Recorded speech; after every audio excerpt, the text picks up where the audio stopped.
ஒரு காலத்துல ஒரு சின்ன கிராமம். அந்த கிராமத்துக்கு பக்கத்துல ஒரு பெரிய காடு இருந்தது. அந்த கிராமத்துல முருகன்னு ஒரு ஏழை மனிதன் வாழ்ந்தான்.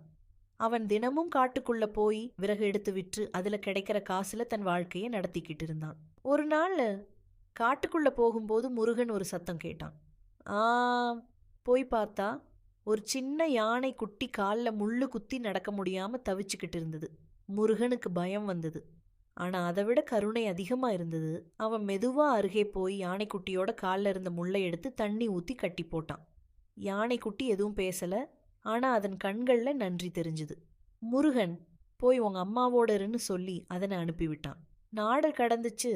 ஒரு நாள் காடுக்குள்ள போன முருகன் திடீர்னு வழி தவறி மழையில சிக்கிக்கிட்டான். பசி, சோர்வு, பயம். அப்போ திடீர்னு பெரிய சத்தம், பிரர்ரு. அவன் முன்னாடி ஒரு பெரிய யானை நின்னுச்சு. முருகன் பயந்தான். ஆனா அந்த யானை மெதுவா அவனுக்கு அருகே வந்து தன் தும்பிக்கையால் அவனை வழி நடத்துச்சு. காட்டுக்குள்ள இருந்து பாதுகாப்பான வழியில கிராமத்துக்கு கொண்டு விட்டது. போறதுக்கு முன்னாடி அந்த யானை திரும்பி ஒரு சின்ன யானை குட்டியை காட்டுச்சு. அதுதான் முன்னாடி அவன் காப்பாத்திய குட்டி. முருகனுக்கு கண்கள் நனைஞ்சிச்சு. அவன் அப்போ புரிஞ்சுக்கிட்டான், மனிதனின் கருணை ஒரு நாள் விலங்குகளின் ஆசீர்வாதமா திரும்பி வரும்.